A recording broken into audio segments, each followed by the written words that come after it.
Good morning, everybody, and welcome to the highlight of human civilization as we know it. If you'd like your experience today to be elevated to levels that I can't even describe, it will feel so good. Well, all you need for that is a cup or mug or a glass, a tankard, chalice or stein, a canteen, jug or flask, a vessel of any kind. Fill it with your favorite liquid. I like coffee. And join me now for the unparalleled pleasure, the dopamine hit of the day, the thing that makes everything better. It's called the simultaneous sip, and it happens now. Go.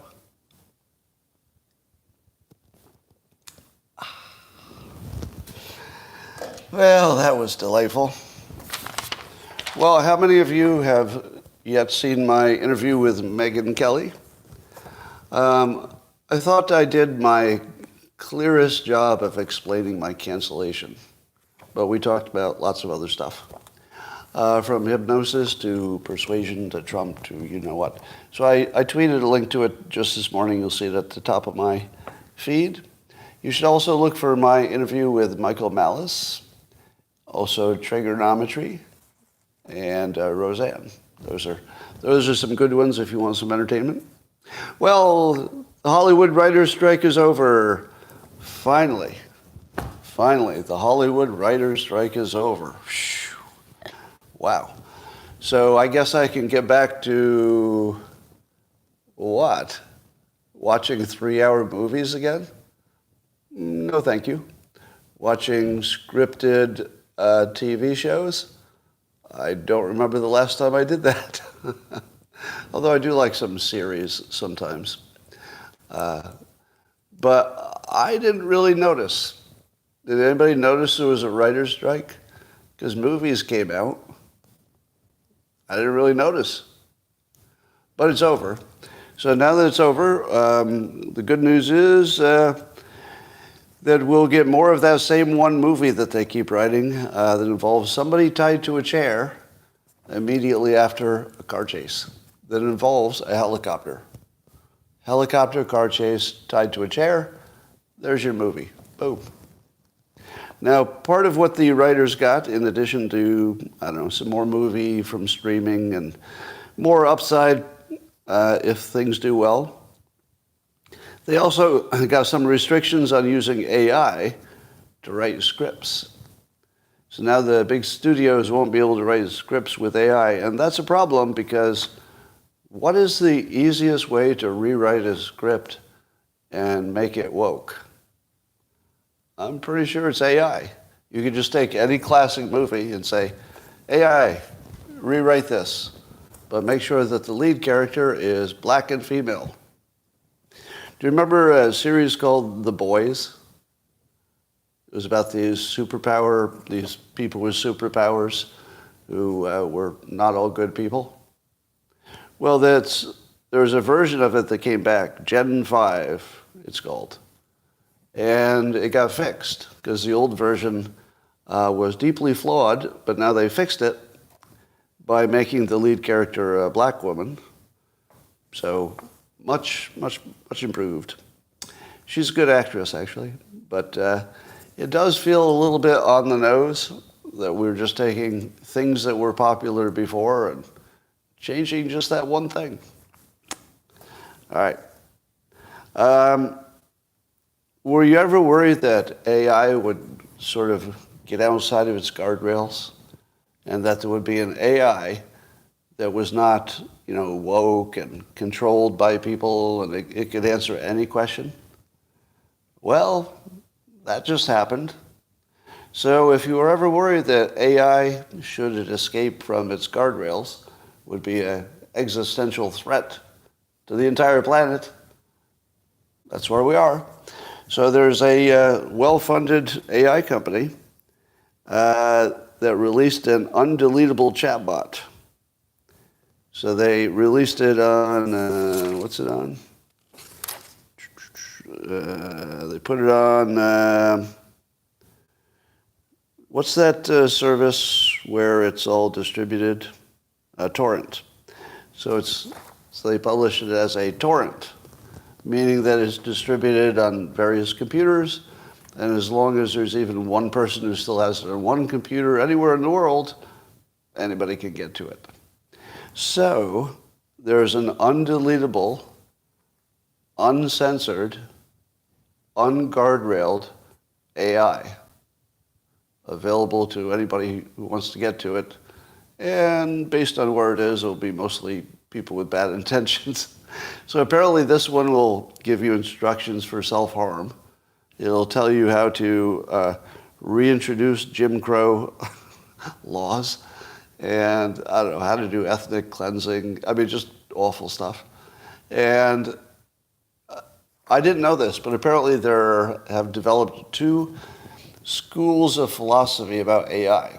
One is you got to keep all those guardrails on there. And the other is you got to release it and let the public do what it does, and that's the only way we'll be safe. I have to admit, there is some intellectual appeal to treating AI like you treat free speech when you're doing it right, which is you let the free speech take care of the other free speech. If you had AI that was unrestricted and AI that's restricted, they could sort of play with each other. In other words, you might get to a better place with having at least some unrestricted AI, just so you can see the difference. You're permanently banned from X this week. What the hell did you do to get permanently banned from X? That takes some work. Yeah, torrent is uncensorable. That's the idea behind it. All right, we'll see if that destroys the world. There's some new research that says trees give off some kind of chemical that we didn't know about, or at least we didn't know how it affected things.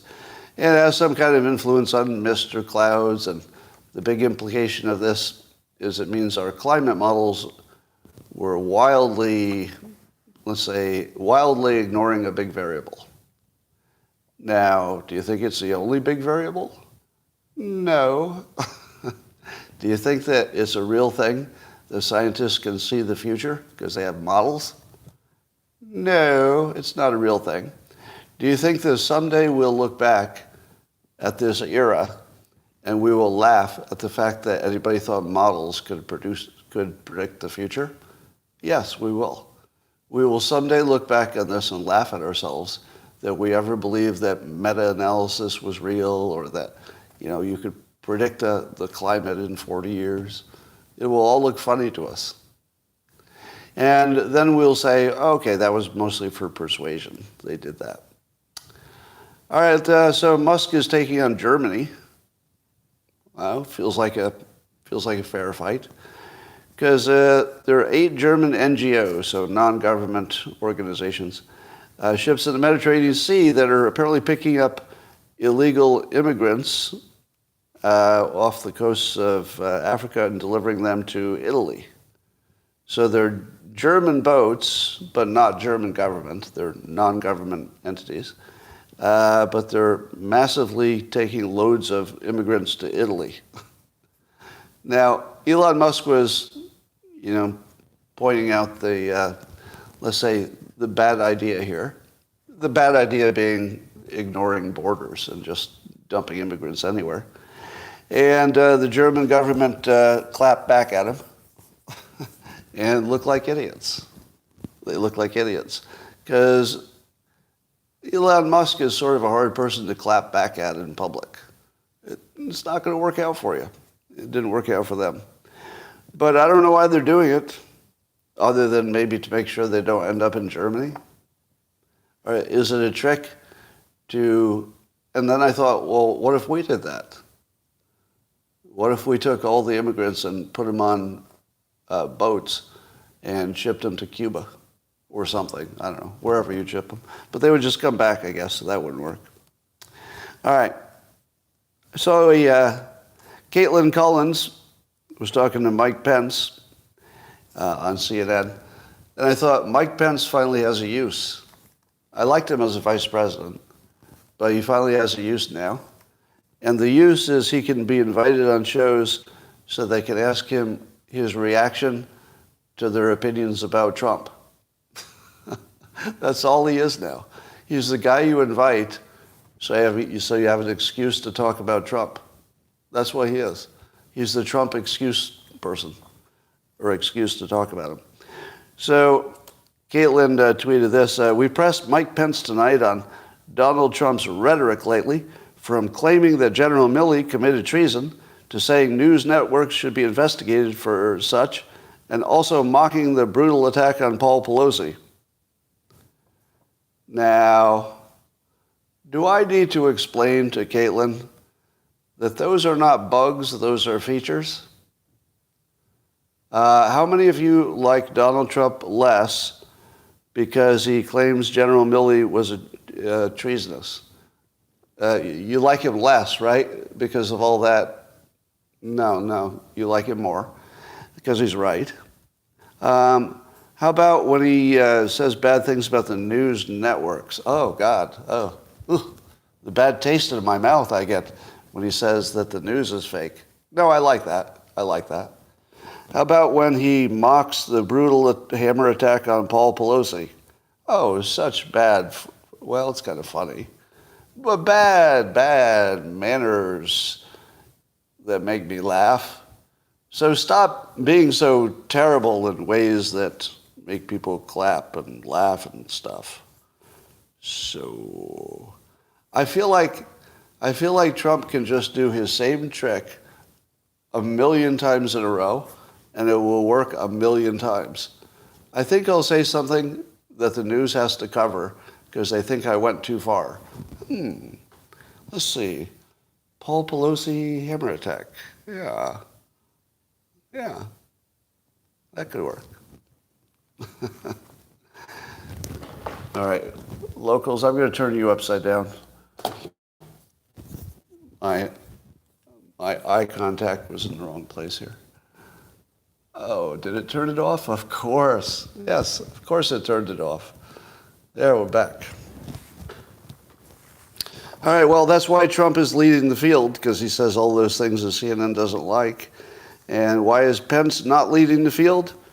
Because he doesn't say any of those things, for example. Well, Nikki Haley is getting tough about China and fentanyl, so she tweeted this: stop all normal trade relations with China until they stop killing Americans with fentanyl poison. I like the cut of her jib. I kind of like that. Now, I don't know about all trade relations or normal trade relations, but maybe diplomatic relations. Maybe send back the kids of the elites that are in our colleges.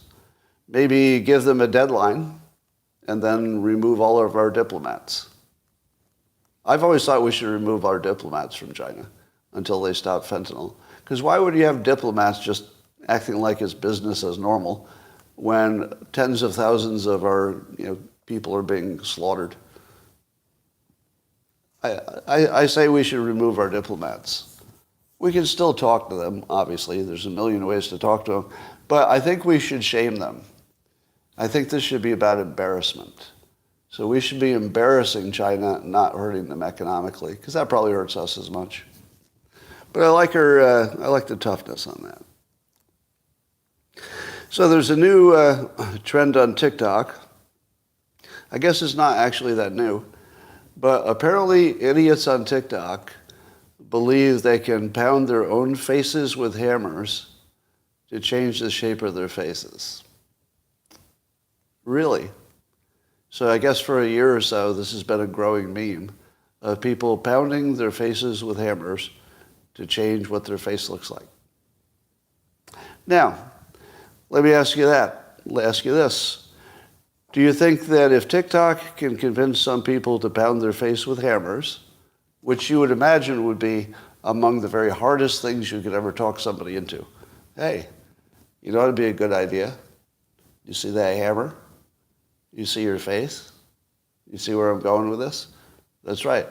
Pound your face as hard as you can with a hammer and watch how good looking you become. And then people start doing it. Now, if you can convince any percentage of the public to hit themselves in the face with hammers a lot, not just a little, but a lot, do you think you can't program a child to change their priorities, their political opinions, their gender assumptions about themselves, their desire to procreate, their will to live? Of course you can. If you can convince people to pound themselves in the face with a hammer, there are no guardrails. There's nothing you can't talk them into at that point. So it seems to me that China literally has a kill switch for the United States, and they've already pushed it. If we leave TikTok in place, it will be guaranteed to destroy the country. And Congress is unwilling or unable to do anything about it. Completely useless. Completely useless. Yeah, it's like we don't even have a Homeland Defense. How much do we spend on Homeland Defense? We should just eliminate their budget. Just eliminate it. Because if you're not going to do the most basic thing, ban TikTok, all the military in the world won't help you if you allow their propaganda in without any filters. So we wouldn't even need a military if we're going to allow TikTok to run unfettered, because they can just win that way without firing a shot. And that's what's happening. So apparently the only people who don't understand the risk of TikTok are elected members of Congress. Or so they would tell us. They think it's about data security. It's not. It's really not about data security. It never was. Well, RFK Jr. says he will, I guess on October 9th, he's expected to announce he will run third party, independent. And then the big question is, who will he take votes from? I've seen smart people say that he will take them from Trump, and I understand that because that's a lot of crossover appeal. I just read your comment about Abraham. That was pretty funny. And I think maybe, but Newsweek says that a third of Democrat voters are likely to vote for Kennedy if he runs, which would be, I assume, a lot more than the percentage of Republicans. And here's where that Trump solid base really, really matters. Because his base isn't going anywhere. Yeah, they're definitely not going to vote for somebody who's pro-abortion, for example. So I've got a feeling that it's going to be way easier for Democrats to switch over to Kennedy than for Republicans. So I think it's completely unpredictable. So I'm going to stick with it's unpredictable. But if you forced me, I think you'll take more votes from Democrats. What do you think? What's your best guess? He'll take more votes from who? Democrats? Cernovich says it hurts Trump. Yeah, I've heard other people say that as well. You know, the numbers are the numbers. We'll probably have pretty good numbers for this by the time he announces, because you have to wait till he's like really running before people can take him seriously. Jack Posobiec thinks that he'll take votes. Well, he will take votes from both. So I certainly agree he will take votes from Trump. But I don't know if we know the net. I really don't. I think it's very unpredictable. Could go either way. And I think I think the public has not really paid much attention. What's the results of yeah. All right. So we'll keep an eye on that. Did you see Steve Schmidt, who's the big anti-Trumper, Lincoln Log or whatever? What's the Lincoln Project? So he's a well-known anti-Trumper who pretends he used to be Republican. I guess he used to be a Republican, but now he's an anti-Trumper. And he was on the podcast NBD. I'm dyslexic. What are the letters? PBD. PBD. He was on the PBD podcast and really got into a shouting match because he believes that January 6th was just the worst thing. The worst thing. Worse than Pearl Harbor, worse than Worse, well, I don't know about Pearl Harbor, but worse than January 6th. And he got really angry and was like, yelling. And I saw I guess there were 4 or 5 people on the panel. And I saw some of the worst debaters I've ever seen in my life on both sides. It was like they couldn't debate themselves out of a paper bag. How can you not beat that guy in a debate about whether it was an insurrection? That's the easiest argument in the world. Here's how you do it.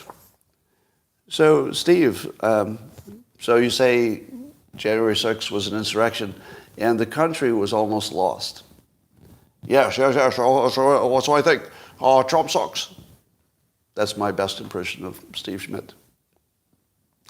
So if you go hard at him, the way the other podcasters do, you end up in a shouting match with a shouter.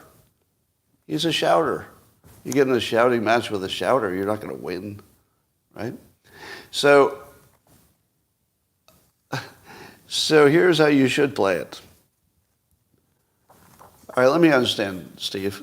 Would you agree with the statement that the Second Amendment is definitely not going to protect against the military of the United States?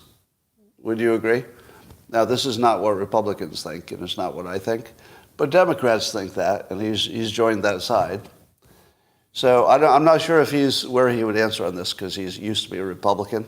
This will work better with people who are always Democrats. So you say, all right, your belief is, and I believe Biden has said this clearly, that your Second Amendment rights are going to be useless if your government turned fascist, because the government has nuclear weapons and whatnot.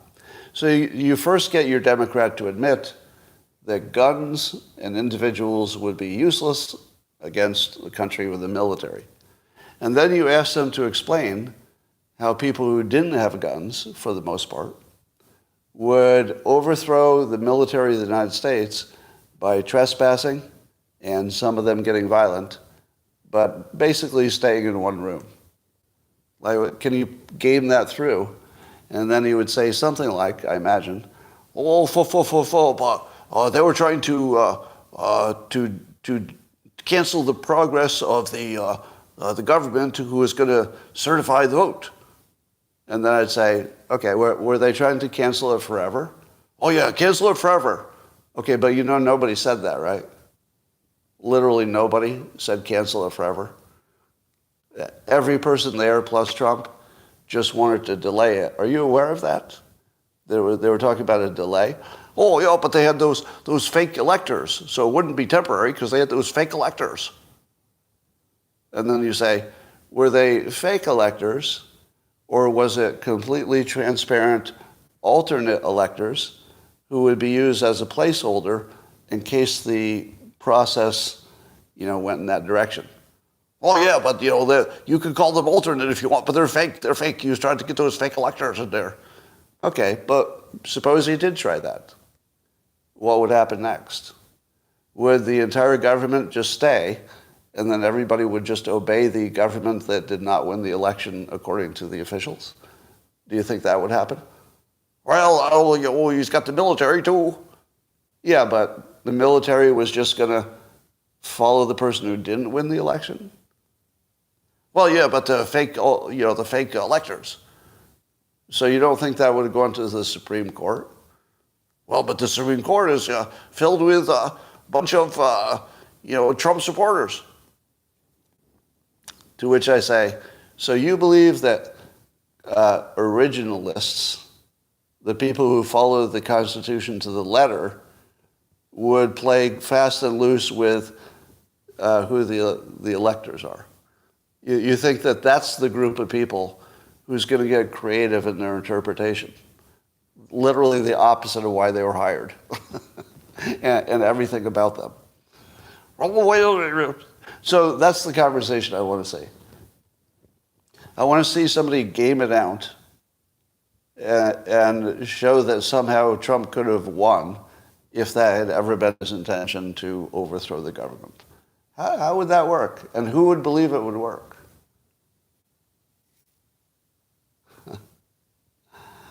Oh, right. We got some drunk people already this morning. some drunks in the comments. All right, well, enough about that. So apparently the DOJ is charging the person who leaked Trump's tax returns, as well as thousands of the nation's wealthiest individuals, and leaked it to media organizations. Thousands of the nation's wealthiest individuals and their private tax returns were stolen and given to the media. And he's charged with one count. One count. Shouldn't you go to jail for a really long time for that?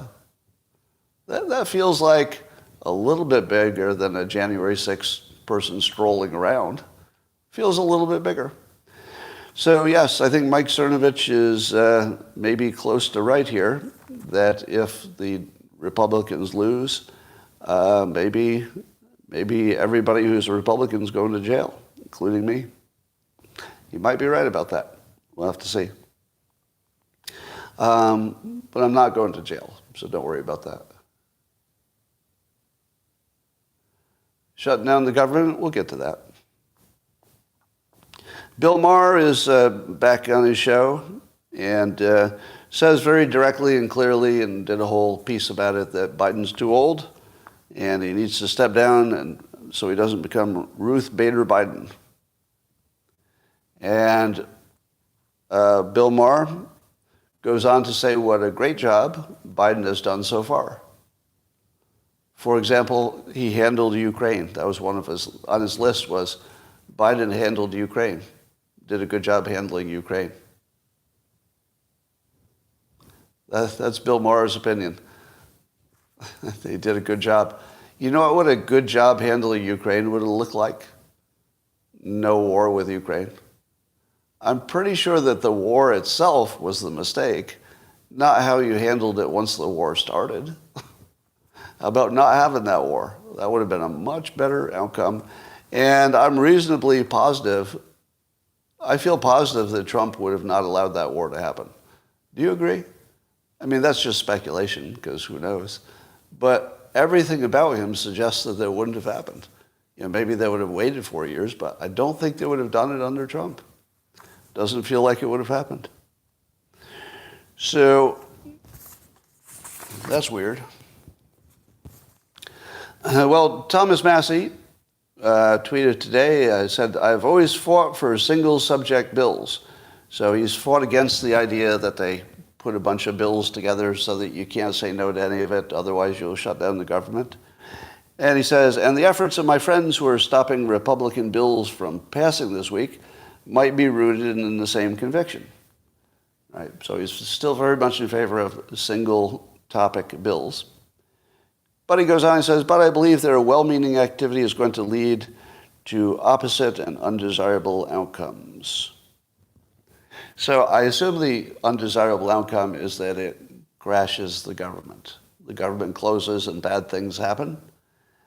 To which I say, I challenge the assumption that failing to pass bills and thus plunging the country into chaos is the bad outcome. What makes you think that's the bad outcome? We can certainly see that very specific and predictable bad things will happen, but how do you compare that to the benefit? Because the benefit is unknown. I would say if you have a system, if your current system is designed to destroy the country, then changing it is the only risk-free thing you can do. It's the only way you can reduce your risk. You could increase the rate at which we fail if we close the government and never open it up again, I suppose. But if you broke the system temporarily, like just destroyed it, so people are wandering around and everything's just going to hell, if that leads to fixing the system, as in, all right, we give up. All the bills will be single topic from now on. It's the only way we can agree. If that happened, I would say that we'd be way ahead, even if there was a tremendous cost to get there, because our current design guarantees obsolescence of the country. The current system allows every politician to be safe in their vote voting for things they shouldn't be voting for, or at least budgets the size they should not be voting for. So you have to make it hard for the politicians to hide their support or lack of support for various topics. So you get something closer to a free market with some kind of transparency. But short of that, you have a system design problem. If the design of the system is to hide what people's intentions are, and also to make it nearly impossible to vote against an enormous budget, that's a guaranteed failure. So yes, I would take complete chaos over a guaranteed failure. Because guaranteed failure might be the only way to get to a better system. Just doing what you're doing is just guaranteed to fail. So under those conditions, it's easy to make a decision. You take the big risk. Because the big risk is actually smaller risk than doing nothing. Accelerate. Yeah. Make it worse. That's the way to go. I love tweeting, doing a response to Thomas Massie, because there's always a non-zero chance he's going to respond directly, which he did, in minutes. Now, these are the moments that make you feel confident in your government. Thomas Massie puts his opinion out there. I add something to it, and he responds right in front of everybody. He responded to it. Now, why did he respond? There were a whole bunch of other comments. He doesn't have time to respond to all the comments. Why did he respond to me? Simply because I made a good comment, in my opinion. Right? He responds to other people, but only if they make a comment that is worthy of the response. Now, I've said before that, also the large audience. Yeah, I have a large audience. But he responds to a lot of people with small audiences if the thing they said is worth elevating and either agreeing with or elevating for disagreement, because it represents other people's disagreement as well. So the way he interacts with the public is a real confidence builder, because he seems to recognize the important comments and then focus on them. And I don't really see a lot of other people doing that. Others are, I'd say, a little bit more purely political the way they tweet. He tweets like he's informing people and like he's genuinely interested in their response as well, and that he's learning something from it. Like, he's using it as a tool. The others are just using it as like a hole in the wall where they're shoving stuff through, hoping you see it. So it's a whole different mindset, and his is the good one. All right. But it's more to my point that I've made before. This is one of the reframes in my book. The person with the best idea is always in charge. This is one of the most important things you'll ever remember in your life. The person with the best idea is always in charge. So this didn't happen in this case. This is not what happened. But if Thomas Massie had tweeted something and if I had added something that was valuable, it could have actually changed the outcome if it were smart enough. Now, if I said something he'd already thought of and everybody was already talking about, well, there's no value there. But if I had come up with a new idea or a new twist or a new way to look at it, it absolutely could have changed things. I didn't come up with an idea that changes anything, but I could have. In theory, I could have. I might have added a little value, but that's different than changing anything. Well, Nate Silver is one of the most interesting people to follow on X. I think he identifies more with the left, as in Democrats, I think. But he's one of these rare characters, sort of a Bill Maher-like character, but with better mental processing, like way better, like really, really way better. So he's a data guy and a statistics guy and a fact guy.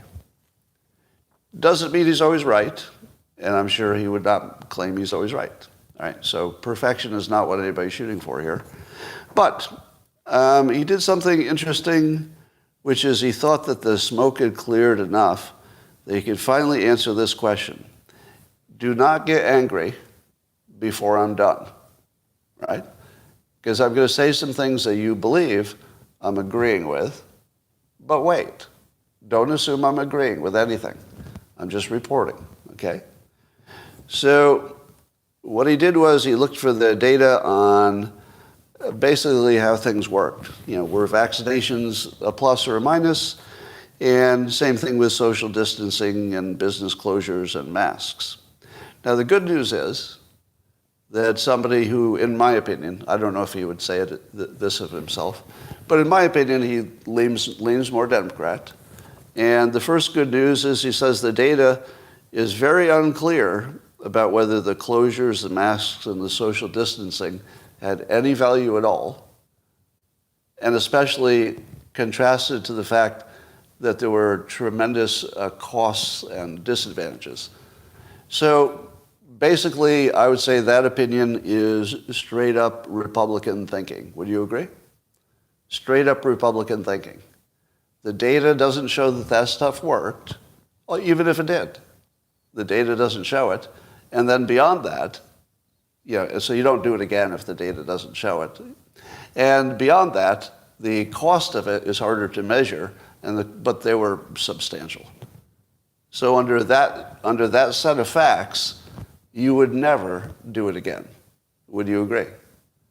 So he's on the right side because the facts are the facts. All right. So again, this is a compliment to a productive mind in America.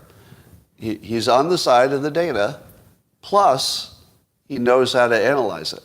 And he knows what's left out, and he calls out what's left out, says we don't know, this big stuff is left out, therefore it doesn't make sense to do it again. Good thinking. Now here's the part you won't like as much, and this is not my opinion, and I'm going to tell you what I think is wrong with it when I'm done. So don't get mad at me. No Ben Garrison stuff going on here, please.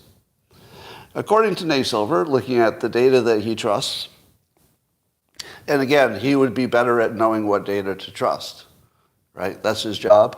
He's way better at that.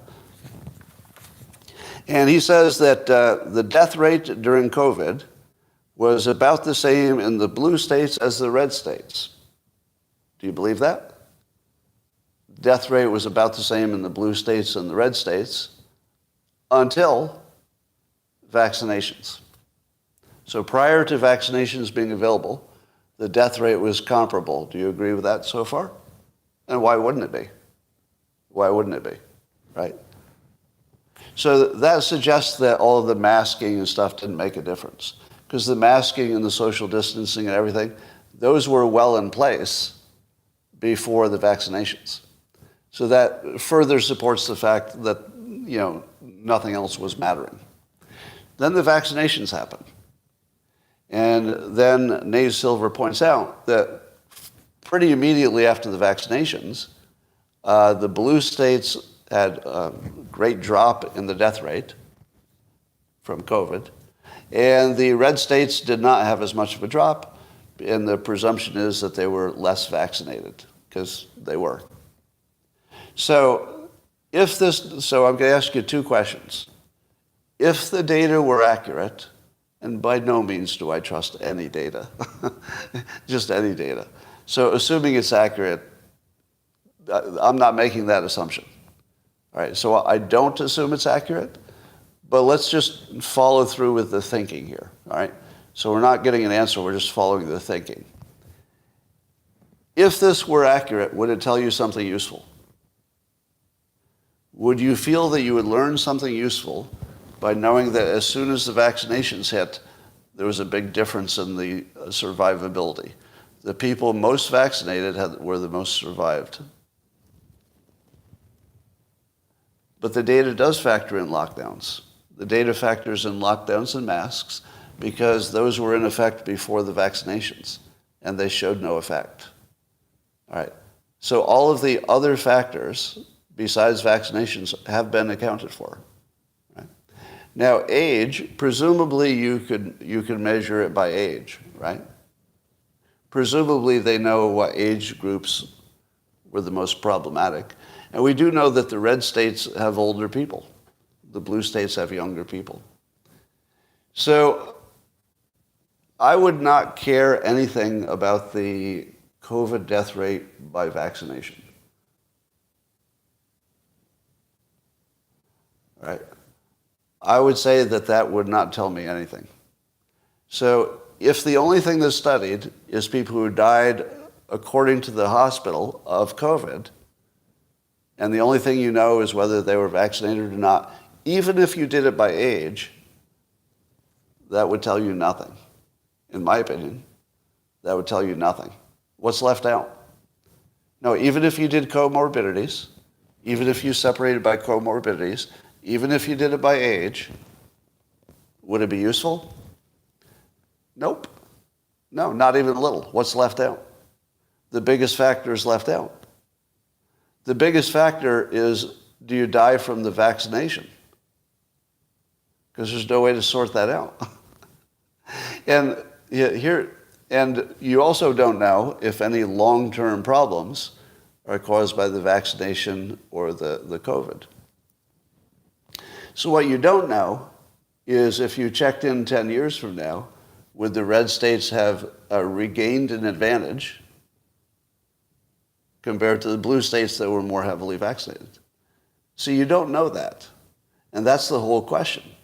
The whole question comes down to, I think we do know that on day one of the vaccination, some people died, but most of the problems were sort of later, whatever problems there were.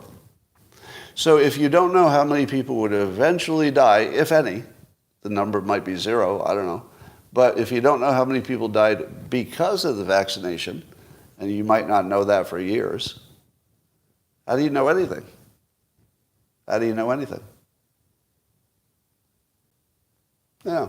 So maybe Nate Silver, being much smarter than me on this topic, maybe he's taken all that into account in ways that are not obvious to me. But I think that you can't tell anything by measuring the death rate of vaccinated versus unvaccinated during the pandemic. To me, that doesn't tell you what you need to know. Would you agree? Would you agree that we don't have the data we need? Okay. Now, suppose you had all-cause mortality, and you also had all-cause mortality, but it was also broken down by comorbidities and age. So you're not worrying about comorbidities and age. If you had all-cause and you watched it for 5 years, would you know then if the vaccinated or the unvaccinated did better? Would you know then? 5 years of time? No, you wouldn't. You wouldn't. Because you wouldn't know the cause of anybody's health problems. You wouldn't know the cause. You wouldn't know if it's because they got COVID 3 times or because they got boosted 6 times. Which of those is the cause? Is it the long COVID that's killing them? Is it the COVID that's killing them? Is it the lack of exercise because they got locked in? Is it because their life changed in a bad way because of the lockdowns? How would you ever know anything? Yeah, maybe it was all just ventilators and remdesivir. Could be. So, anyway, I think Nate Silver is a good follow, but you got to be careful about anything with data. If it's about climate change, don't believe it. If it's about COVID, don't believe it. I'll tell you what data is good for. Actually, here's the good news. The fact that the data can't show any difference with masks, that's good news. If you don't want a mask, that's pretty good news. Yeah, the data is too confounded, you're right. Nate Silver predicted Hillary would win. Well, yes, he did. There was one point he said there was a 98% she would win, and that's when I came up with my estimate that there was a 98% chance that Trump would win. Just to be the opposite of him. And I got that one right.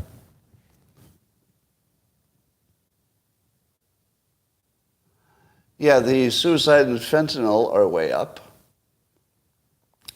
So if suicide and fentanyl are way up, Is that because of the pandemic?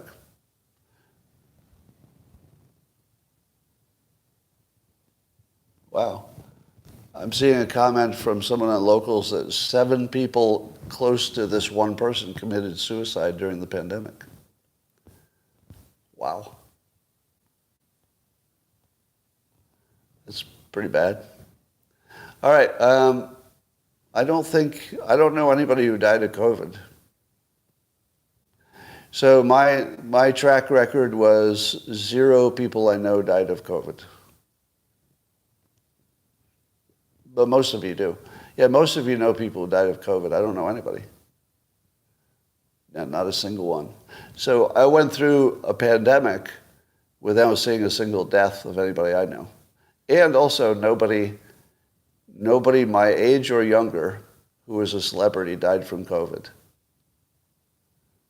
Prove me wrong. There's no celebrity, and I'm going to define celebrity as someone I've personally heard of. It can't be some country music star who was 85. But there was nobody who was my age or younger who was also a public figure who died of COVID. Right? Yeah, John Prine I never heard of. So that's my argument. Yeah, you're giving me names I've never heard of. Hank Aaron was older. Yeah. They were all older than me, right? I'm pretty sure they were all older. So nobody my age or younger who was famous ever died during the pandemic. Herman Cain was older. Yeah, all these people were older. They were all in their 70s or older. So, all right, Colin Powell, older.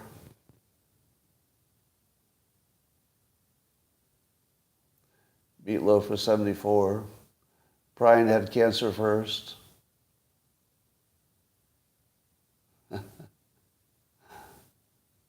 All right, I'm going to make a prediction about Rob Reiner. I feel like there's some scandal in his future.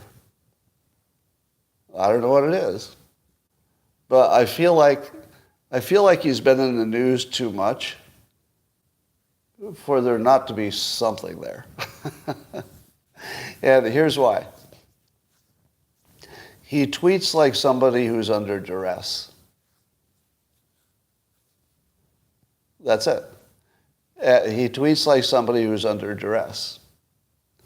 Now, let me compare that. You saw, or maybe you saw, John Cusack, who's a giant anti-Trumper, to the point where you think he's crazy. But he recently, I believe he came out against Biden's track record. Am I right on that? Give me a fact check. I think he came out against Biden's track record, which demonstrates what? It demonstrates that his mind is fluid and that while you might disagree wildly with his opinions, you can see that he's assessing data and changing with the data. A little bit. You'd like to see more, I know. But that's a sign of a healthy mind that might be biased in some way. But Rob Reiner tweets like it's his paycheck. You know what I mean? He tweets like he's getting paid to tweet. I'm not saying he is. I'm saying that the impression one gets is that there's no thought process involved whatsoever. And that, I don't think he's doing it for the money. Probably not. But it looks like he's under duress. Same with Stephen King. Stephen King doesn't look even like those could be his real opinions. It looks like he's under duress. Now, that's just speculation, right? So speculation is not based on any facts. I'm just looking at him and saying, John Cusack looks like somebody who's involved in politics and I disagree with him. Rob Reiner looks like somebody who's doing it for a paycheck because it doesn't look like a thinking human being at all. All right. We didn't know anything 4 months in.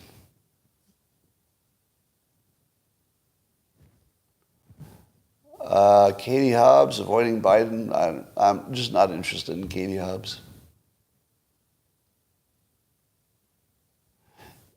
Somebody's saying that Stephen King's tweets are poorly written. But I hear that about his books as well. I've never heard a more famous author who the people who enjoy his books say he's a bad writer. He's the only one I've ever heard that about. Yeah, I read all his books. He's a terrible writer. But let me give a plug for him, though. Stephen King's book called On Writing, it's one of the books he wrote, maybe the only one, on how to be a writer. That's a really good book. And it's one of the ones I recommend to people if they want to be a writer. Yeah, full of totally practical advice on becoming a writer. I'll tell you the main secret, in case anybody wants to become a writer. Some of the things I remembered are, take a job that's super boring if you want to be a writer. Because you're going to need your best thinking for your writing if you're going to go anywhere. And if you're using up your brain all day, you're just not going to have enough left in the tank. So he says, if you're really serious about it, be something like a nighttime security guard, where you're literally just standing around, and then you'll have plenty of mental capacity left. That was an interesting tip. The other one is even more useful. I mean, this one's totally practical. That if you want to become a writer, you just start at whatever is the lowest level that somebody will accept your writing. And you can always do it. So there's always some local publication that wants to pay nothing. So you say, well, I wrote this thing. It's my article about the benefit of salt. There's somebody I know who was trying to become a writer and actually wrote an article on salt and got it published locally.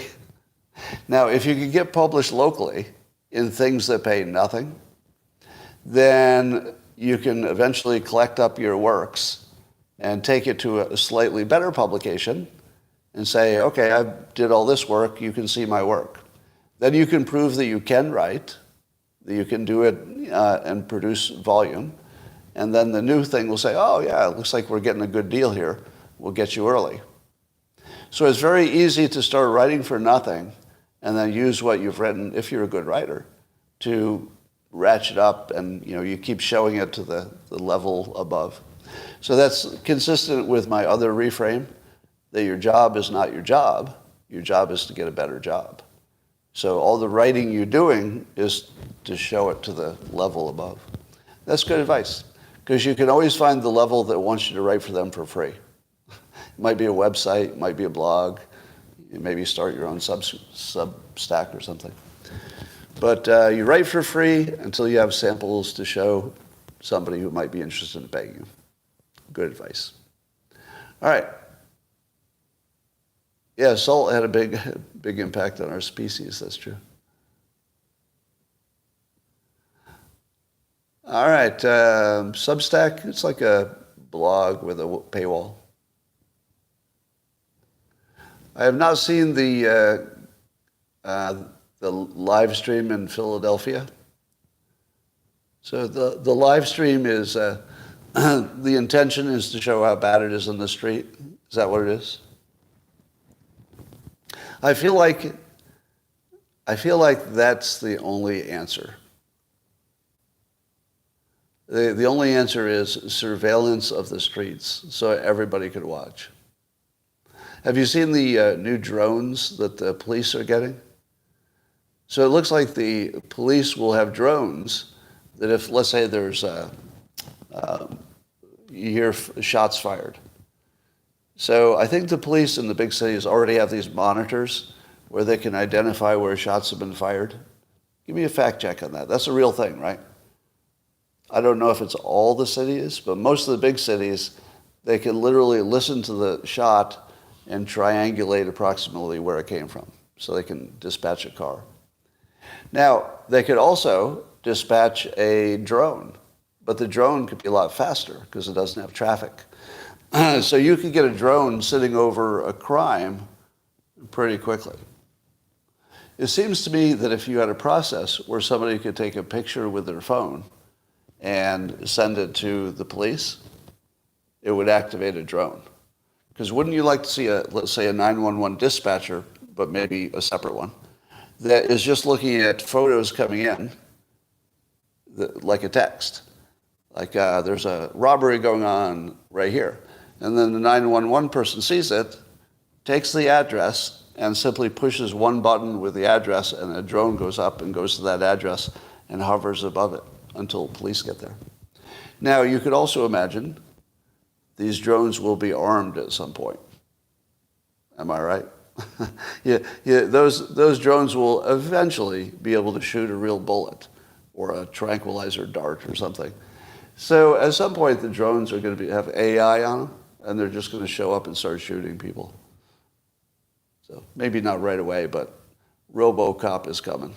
There's no way to stop it, I don't think. Yeah, I was also thinking that a great design for my house would be a rooftop drone landing site that I also had access to easily. And that anytime there's any kind of security cameras get tripped, it automatically launches the drone, and it goes to where that camera is and turns on the camera. That would be cool. Because I don't think people will fuck with you if your drone catches them outside your house. Am I right? If you're like, I think I could break into this house, and then you hear, yep, and right behind you there's a drone looking at you, and you know they're filming, you're going to get the fuck out of there like right away, right? You're not going to try to shoot down the drone. I mean, you might try, but it's going to be kind of hard to hit it. And it's already taken the pictures. By the time you see it, it saw you. So it knows who you are. So the only thing I would add to the drones is something that could shoot like a dart into them that would collect a specimen. If you want to be a super asshole, have like a little blow dart, and if it comes down, it just goes. You go and the first thing you do is like you'd pull it out and you'd throw it down and run. Right? You would pull it out and you would throw it down and run, and it would have your DNA in it, and then you just collect it because it's right where you got hit. Because nobody's going to take it and put it in their pocket, are they? And if they do, just shoot them again. They'll stop putting them in their pocket eventually. Or maybe it just takes your DNA and falls off on its own. Oh, better. Better is it hits you and it just falls on the ground. So it penetrates you, gets a little pinprick of your DNA, but it's not designed to stay into you. So it's only got like a little pinprick. So it's just like, ow. And you think you got a stun. And then later you go out and I got your DNA. Not bad, is it? Not bad. It's not bad. All right. The other thing you could do if you wanted to collect their DNA is you could just drop like a Bud Light. And they'd be like, ooh, Bud Light. That could work as well. Yeah, Bud Light. It's a callback. It works in every joke. All right, is there any topic I forgot? We did talk about Mike Cernovich's tweets lately. He might not be wrong, but he's signaling a warning so that people remember to vote.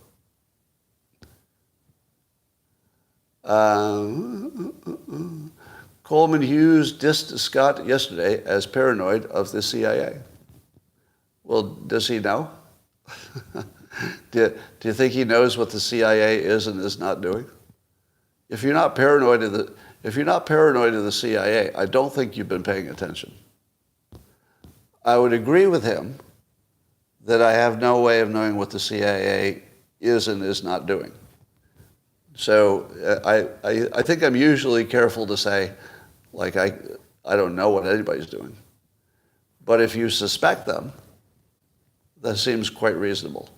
And if you believe they should not be suspected, given everything that we're seeing, I would say that would be naive. But I didn't hear what he said, so I can't respond to it specifically.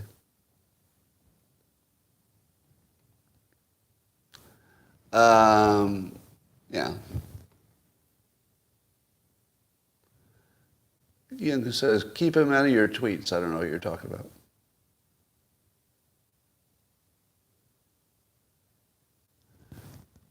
Reframe for a great day. All right.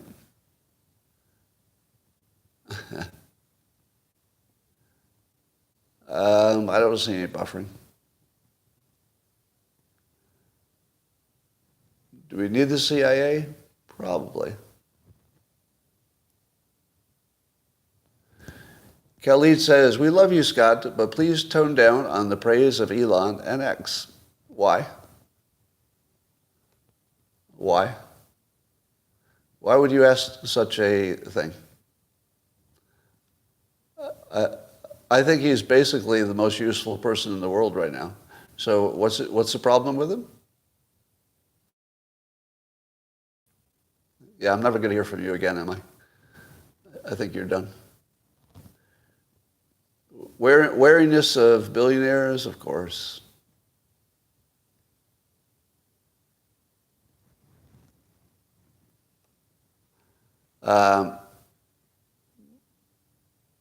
Yeah. Combines, what? I'm just looking at your comments for a minute. Jordan. I should talk to Jordan Harbinger. Oh, he would be the perfect one to talk to.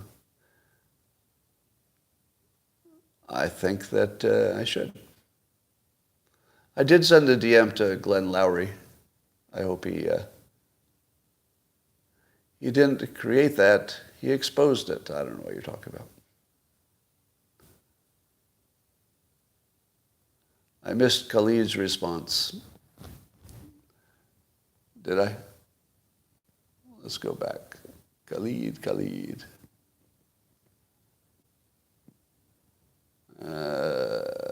It's so hard to find a response.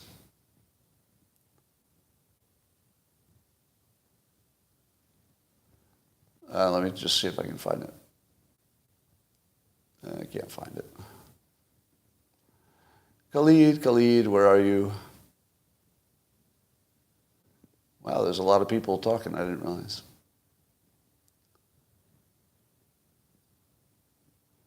I don't believe I'm going to find it. All right. Well, I tried. But I don't think it's there. Suno says he will be killed.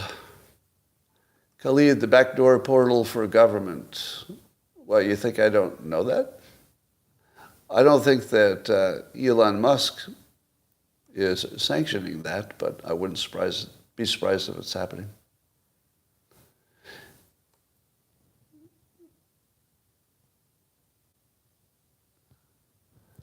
Said,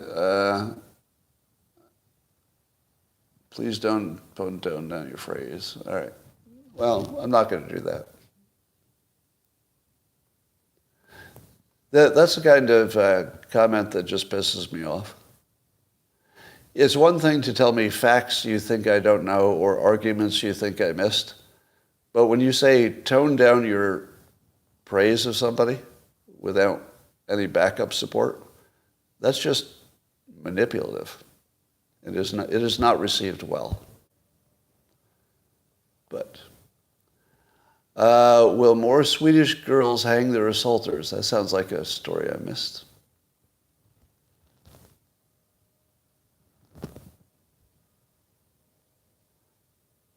Only available on Amazon? No, it's at Barnes & Noble as well. And some other places. Prager talked to RFK Jr.?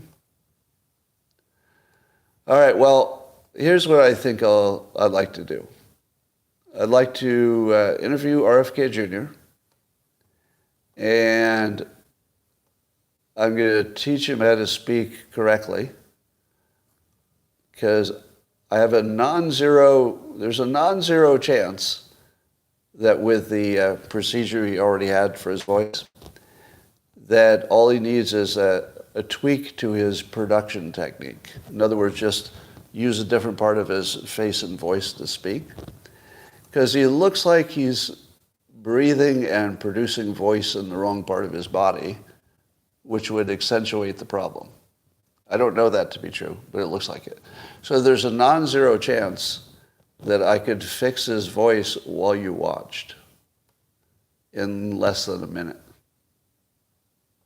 And that would probably make him president and change the course of civilization. But I can't guarantee it. I would say the odds would be in the 20% range that I could actually do that.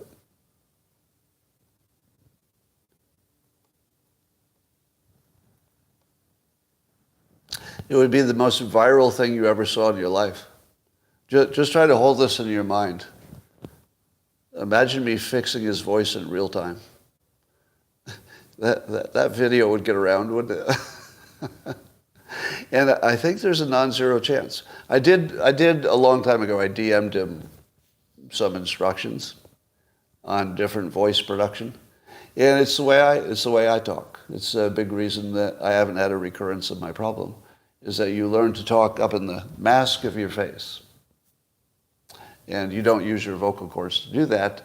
Right now it sounds like his vocal cords are 80% fixed, but he still talks with them. If you bring your voice production up to what's called the mask of the face, so you feel your sinus and your nose vibrating, instead of talking down here right now I'm talking in my throat. Can you tell the difference? I'm talking in my throat, and if I were a little bit tired, it would sound constricted. And you've heard me do it. When I get tired, my voice production goes down into my throat, and then you feel a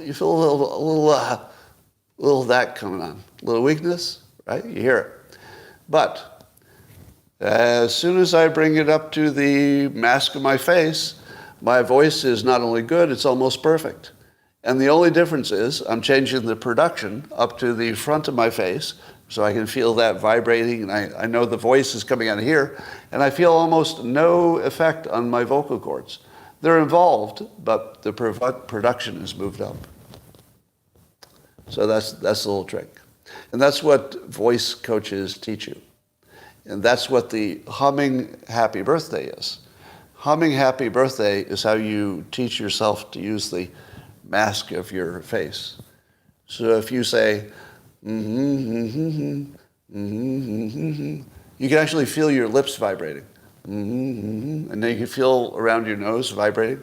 And now you have your production perfect, and your voice comes out right where the hum was, and that's how you find it.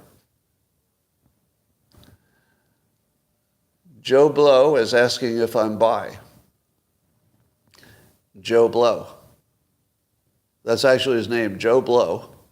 Just asked me if I'm bi. If I said yes, Joe Blow, what would be your next offer? I don't know. All right. You don't think you could do that on camera? It's so easy that you could. You actually could do it on camera in like a minute. All right, that's all for now. I will talk to you later, YouTube.